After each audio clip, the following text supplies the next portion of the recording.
Everyone, welcome और welcome back to my channel Shruti की diary. आज का ब्लॉग होने वाला है तुलसी विवाह पूजा के बारे में। ये आप जो देख रहे हैं, मटके पे मैंने फेस बनाया हुआ था और इसको मैंने तुलसी जी के गमले में डंडा लगाकर बांध दिया है। ये फेस मैंने तुलसी माता का बनाया हुआ है। आप बताइएगा कि ये कैसा बना है। मुझे तो ये बहुत सुंदर लग रही थी। और फिर मैंने शुरू किया प्रिपरेशन। मैंने इनको येलो कलर की गोल्डन टच के साथ साड़ी पहनाई थी, जिसपे गोल्डन कलर का ही वर्क था। और सुबह-सुबह से उठ के मैंने ये काम शुरू किया था। तब भी मुझे बहुत लेट हो गया था सब कुछ करते-करते, क्योंकि अकेले करने का ये हो जाता है कि टाइम लग जाता है काफ़ी कुछ। फिर भी मैंने काफ़ी जल्दी करने की कोशिश की थी। फिर मैंने तुलसी जी को साड़ी पहनाई, उनका श्रृंगार किया, उनको ज्वेलरी पहनाई। तो आप बताइएगा कि मेरी तुलसी मैया कैसी लग रही थी। आई होप आप सभी को अच्छी लग रही हो। फिर उनको चुनरी उड़ाई और फिर मैं बनाने वाली थी 35 दिए जलाने वाली थी और रंगोली बनाने वाली थी। तो मैंने उसकी तैयारी शुरू की, क्योंकि दियों में बातियाँ लगा के रखनी थी, उनमें घी भरना था, सब कुछ करना था। वो सब कुछ मैंने बैठे-बैठे किया। और इन सब चीज़ों में मेरा आरव मेरी हेल्प कर रहा था। वो मेरा कैमरा सेट कर रहा था, बार-बार मुझे बता रहा था, मम्मा कौन से एंगल से आप दिख रही हो, कौन से एंगल से आप नहीं दिख रही हो। वो सुबह से उठकर मेरी हेल्प कर रहा था। फिर मैंने दिए लगाए, दिए लगाने के साथ ही रंगोली के कलर निकाल कर रखे, चॉक बनाया, सारी पूजा की तैयारी की।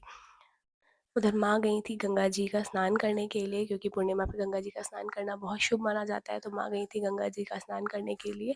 और फिर वहाँ से वापस आकर माँ ने पूजा का जो पूजापा बनता है वो सब बनाया था, और ये मैंने बनाई थी तुलसी विवाह की रंगोली। आप बताइएगा कि रंगोली कैसी लग रही है और मेरी तुलसी माता कैसी लग रही है, क्योंकि मैंने उनको बहुत अच्छे से तैयार करने की कोशिश की थी। मैंने अपना बेस्ट दिया था और मेरी ड्राइंग अच्छी नहीं है, फिर मैंने उनका फेस बनाने की कोशिश की।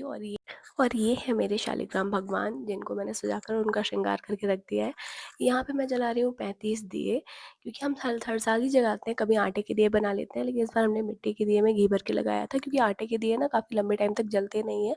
और हमें चाहिए था कम से कम 1 डेढ़ घंटे तो वो दिए जले। और ये हमारी पूजा हम करने के लिए बैठ रहे थे। ऑलमोस्ट पूजा हो गई थी। मैंने उनका कलश लगा कर रख दिया था, फल चढ़ा दिया, सब कुछ हो गया था।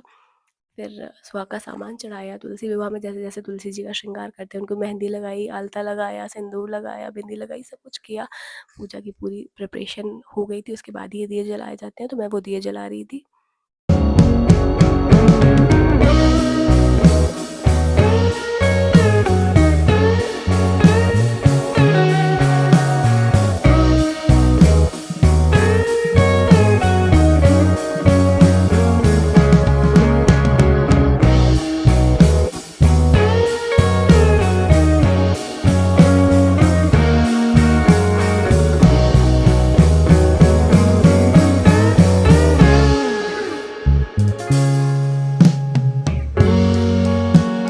यहाँ पर माँ जला रही थी 365 दिन के 365 धागों का दिया, जो मैंने मेरे लिए भी तैयार किया था। 365 दिन अगर हम कोई चीज़ नहीं कर पाते हैं, तो हम कार्तिक के महीने में वो लास्ट के 5 दिन कर लेते हैं, या फिर पूर्णिमा के दिन वो चीज़ कर देते हैं 365 बार, तो वो पूरे साल के लिए मान ली जाती है।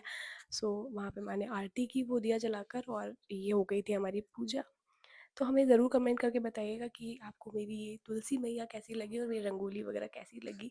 मैंने अपनी तरफ से सबसे अच्छी सी तुलसी तैयार करने की कोशिश की थी, सबसे सुंदर सी तुलसी बनाने की कोशिश की थी। फिर शाम को होने वाली थी सत्यनारायण भगवान की कथा, तो उसकी तैयारी मैंने ऊपर वाले पोर्शन में लगाई हुई थी।